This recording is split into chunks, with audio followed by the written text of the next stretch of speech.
আপনি দেখছেন news now, আমরা জানি কোনটা খবর।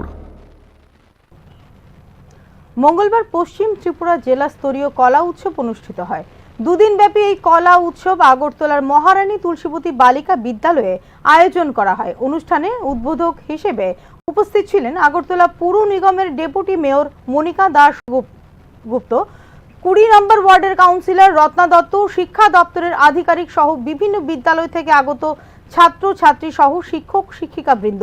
এই কলা উৎসবে পশ্চিম জেলার অন্তর্গত 60টি স্কুলের মোট 650 জন ছাত্রছাত্রী সঙ্গীত, নৃত্য, নাটক, চিত্র, ভাস্কর্য ইত্যাদি 12টি বিষয়ের উপর প্রতিযোগিতায় অংশগ্রহণ করে।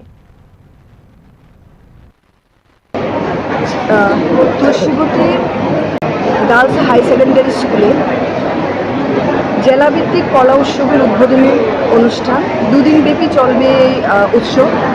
এই উৎসবে প্রতি বছর 2015 থেকে প্রধানমন্ত্রী নরেন্দ্র মোদীজি এর সূচনা করেছেন এবং আগামী দিন বিকশিত ভারতের সংকল্পকে, স্বপ্নকে বাস্তবায়িত করার উদ্দেশ্যে আমাদের এই কলা উৎসব। এবং এই কলা উৎসবে প্রত্যেকটি স্কুলে, ভারতবর্ষের প্রত্যেকটি স্কুলে ছাত্রছাত্রীরা যেন পুঁথিগত বিদ্যার পাশাপাশি ভারতবর্ষের ঐতিহ্য, সংস্কৃতি, শিল্পকলা এবং তার সাহিত্যের যে গুরুত্ব, তার প্রতি তাদের আগ্রহ এবং প্রত্যেক ছাত্রছাত্রীর মধ্যে পড়াশোনার পাশাপাশি যে বিভিন্ন ধরনের অভিজ্ঞতা বা বিভিন্ন ধরনের বিষয়গুলো সুপ্ত হয়ে আছে, সেইগুলোকে প্রকাশিত করার জন্য এই এডুকেশন দপ্তরের দ্বারা আয়োজিত এই কলা উৎসব। এবং এই কলা উৎসবে আমি আমার রাজ্যের, আমার দেশের সমস্ত ছাত্রছাত্রীদের শুভেচ্ছা এবং অভিনন্দন জানাই আগামী দিনের জন্য।